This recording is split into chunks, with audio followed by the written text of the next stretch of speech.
You've probably heard it already. There's a couple guys here trying to sell off fake vintage Pokemon.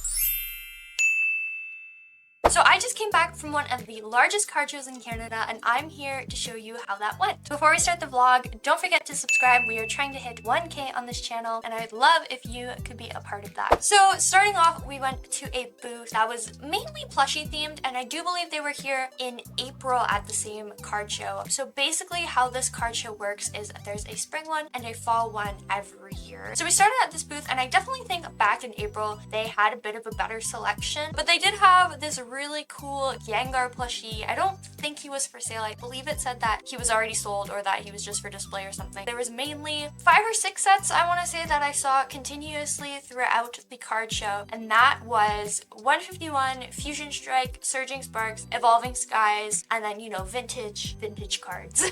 Which I personally wasn't too fond of. I prefer when there's a little bit more variety. I mean, that's why I go to card shows, you know, is to pick up product and hopefully get a wide range of things. And I just didn't feel as though that opportunity was presented to me. I did come across the Eevee and Sylveon, and I did think about buying that before I went. That was kind of on my list of something that I wanted, but I couldn't find it below $50, and I didn't want it that much. There was a lot of cards that, like, I probably should have bought but didn't. Just like, I liked them and I appreciated them. Like, just looking back, there was that Spheal for $15 from Surging Sparks in that binder right there, and like, looking back, I probably should have bought it, but it's like, I know I'm going to be opening more of Surging Sparks. I know, like, Paldean Fates I'm going to be opening more of, so I don't know. It was hard to purchase things when I knew I was going to be opening some myself, you know? I came across this signed Gengar card. One of my favorite things about going to shows like this is that you get introduced to a lot of cards and a lot of product that, one, you may never have the chance to see in your real tangible life at any other circumstance, and stuff that you didn't even know existed. I saw some cards that I was like, oh my god, I didn't even know that was a thing. There was a lot of people selling 151 singles. I know it's a big set, but I also feel like it was just so common. I stopped at this one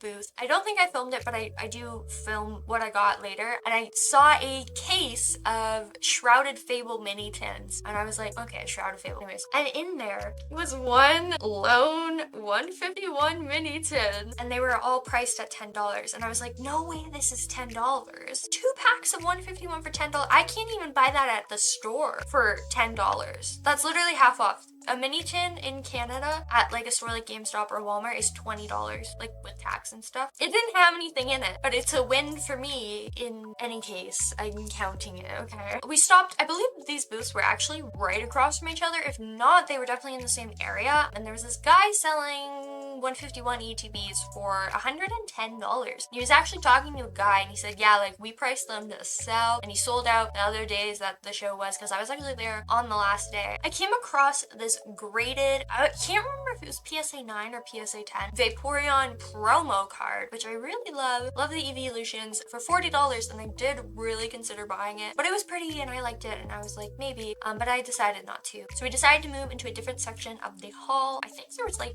3 halls. They all kind of were attached though. It was kind of confusing. I didn't bring a map this time, which I honestly, in hindsight, really regret, because I have no sense of direction. So one of the things that I think is really interesting to see is that a lot of people aren't just selling cards or like Pokemon or sports memorabilia. There's a lot of like weird collectible stuff like records, and I stumbled upon, I think it was a Montreal Canadiens Christmas Village, which was weird. And then this guy actually had a full lineup of Evolution alt arts, which I think was so cool. I think they were all PSA 10s. I ended up finding an ungraded Moonbreon for $1,400. We came across this like auction area with a bunch of stuff in glass cases, and there was a golden purse just sitting there. But me and my mom, this guy came up to us, the guy running the stand, and he like, do you have any questions? And my mom was like, what is that? And he went, I actually don't know. And it was the funniest thing ever. It's like, you're trying to sell me on this, dude. You're trying to get me to bid on it, and you don't know what it is. And then the guy started talking to me about Pokemon, and I was like, now you're talking something I know. At this point, we stopped to eat because I was hungry. And then while I was waiting, I did a little haul for you guys. So first thing, $10 151 mini tin. Then I picked up a flying Pikachu and a surfing Pikachu. I'm planning on starting a Pikachu binder soon, and I knew that those had to be a part of it. And then also at the same booth as the surfing Pikachu, I believe, I picked up this rainbow Lapras card. 2 reasons I bought it. 3 reasons actually. I love Lapras. I love rainbow cards. The texture on this is insane, but it's beautiful. Absolutely gorgeous. So we went over to the specific Pokemon themed area, which is dictated by this giant Pikachu on the ceiling. I got to meet Eevee and Snorlax occasionally would just do this little wiggle. I don't really know what was going on with that, but once again, they had these beautiful foam versions of Pokemon set up, kind of like a little gallery. They did have a few more added since April though. No. I came across these cards and I personally don't know what they are. They looked like jumbo cards, but they weren't big enough to be jumbo cards. They were somewhere between a regular card and a jumbo card, I feel like. I should probably Google them after this because I just haven't done that yet. But no, they were interesting and they were really, really pretty. And then Eevee started to deflate and it was the funniest thing I had ever seen. Unfortunately, I only caught the end as they were like filling it back up with air and kind of like was coming back. But oh my god, it was so funny. Like there's a person in that and you can just see it like sinking. Oh my god. It was funny. It was very funny. I thought very long and very hard about buying a tag team Eevee and Snorlax card. I think there was 2 of them. I don't know if the second one was specifically tag team or if it was just, I think it might have been a promo or something. I did think about buying them, but in the end I didn't. Now you're about to see a clip of me flipping through an empty binder while attempting to eavesdrop. So quick interruption, you probably heard it already. There's a couple guys here trying to sell a fake vintage Pokemon. Yeah, thank you. Yeah, so be careful.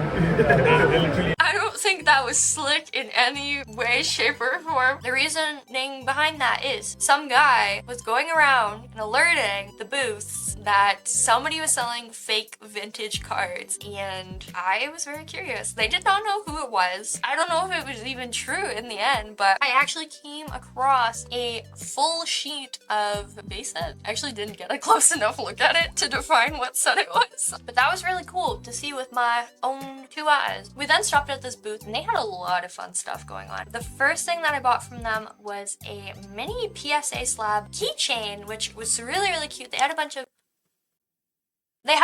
of different designs and I settled on the Moonbreon one, and then they offered me if I wanted to play a game, aka gamble. So he was like, basically I've made like these lottery tickets, right? And whatever letter you scratch off the lottery ticket corresponding with this chart, you get it, right? And I was like, this could be really suspicious because it's like, how do I know you didn't just put like all the lowest cost items on there, right? I think it was $20 to play. So I was like, yeah, you know what? And then I got a Iron Thorns chest. I don't remember what it's called. Yeah, no, it was a good deal in my opinion. I'm sure like not everybody got something like that, but I consider myself to have had a lucky pick that day. So I came across this Pokemon card vending machine, which in hindsight, I'm feeling like it may have been a scam.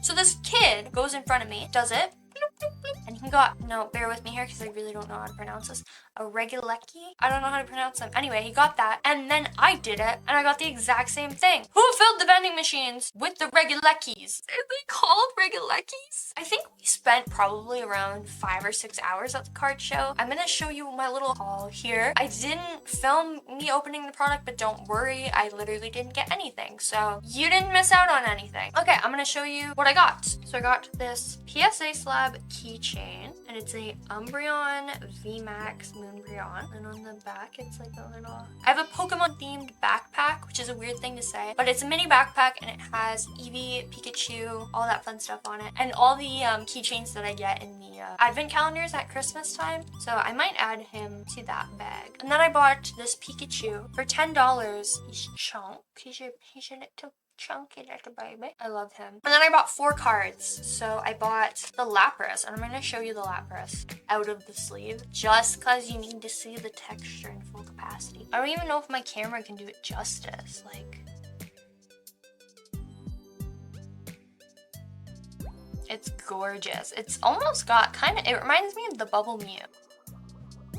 There we go. It's gorgeous. And that was $25. And then I got the Dark Sylveon from Celebrations. I think this card is so cool. I love Sylveon, and I don't know, Dark Sylveon, like, she's evil. So I picked that up. I think it was $5. I'm not entirely sure about that, actually. Got that. And then I got my Flying and Surfing Pikachus for my Pikachu binder when that begins. I literally take forever to do things, though, so I don't know when that'll happen. And then in terms of product, I got that tin that I won, 3 Fusion Strike booster packs, which, again, I didn't get anything, and that 151 mini tin, which I also didn't get anything from. So anyways, that was my vlog from the card show. If you liked the video, don't forget to like the video, and if you aren't already subscribed, don't forget to do so. We are trying to hit 1K on this channel, and I would love if you could be a part of that. If you want something else to watch, I will put a link to all my Pokemon card openings down in the description, so don't forget to go check that out.